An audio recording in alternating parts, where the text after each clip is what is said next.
Hey YouTube, Kira Qualia here, bringing you guys my Dragonic Overlord, the Rebirth deck profile for the end of September 2014.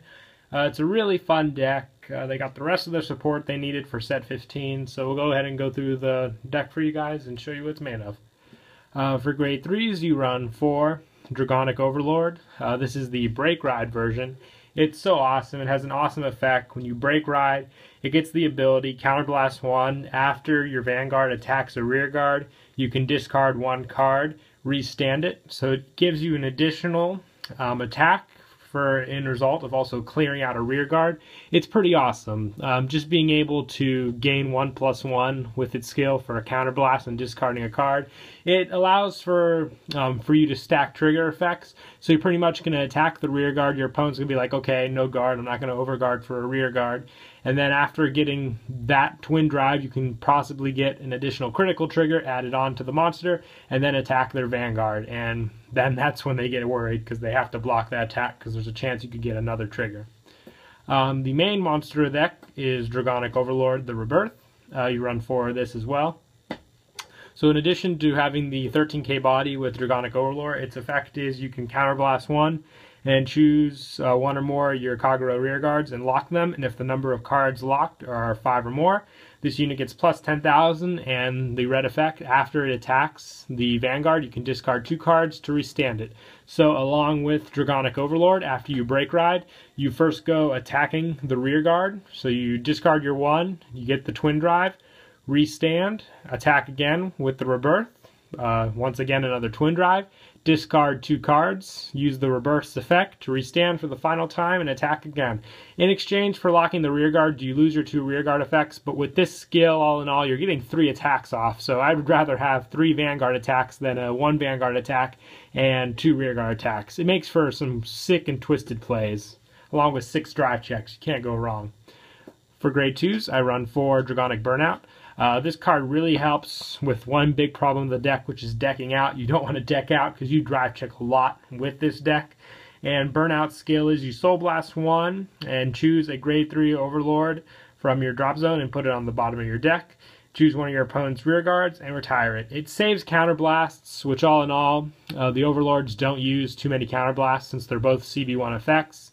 So Burnout allows for easy rear guard kill for just the cost of a Soul Blast and putting a card back in your deck.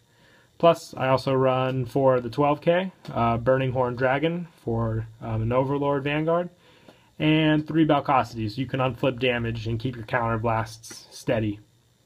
For grade 1s, I run 4 of the Perfect Guard, Wyvern Guard Bari. I really prefer not to use the Quintet Wall in this deck. I know you don't use too many counterblasts, but you can mill out with this deck very easily. So Quintet Walls are a big no in this deck, in my opinion. I also run 4 Gojo. Gojo just really helps with consistency. His rest, discard draw effect, turn 1 is really nice. Just so you could set up the hand you want. Plus it works really well with Burnout if you can't get a grade 3 Kagero to your discard zone. So you rest Gojo, ditch an extra grade 3 you have, and then use Burnout to retire something. Plus I also run 4 Eternal Bringer Griffin. This card's effect is you choose a grade 3 Kagero and discard it. When it's placed on rear guard, you may pay the cost. If you do, search your deck for a Dragonic Overlord. It helps sets up your Break Ride plays. So I would pretty much discard Rebirth or another copy of Overlord to grab another Overlord from my deck. It thins out the deck so I can get crit triggers easier. Overall, an awesome card.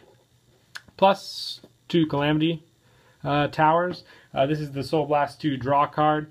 With this card's effect, it really helps for draw consistency. And plus, with this deck, you don't really need powerful rear guards, so I can call this behind the Vanguard and not really have to worry too much about boosting problems, because most of the time he'll just be locked with the reverse effect anyway.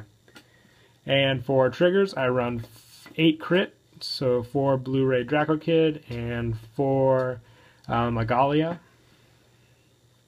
For heals, I run 4 Dragon Dancer Therese. Pretty much run these crits and heals so I don't mix them up with my Nouvelle deck triggers. And 4 Gatling Claw Dragon. Once again, helps because it kills viable starters that my opponent may need for their plays.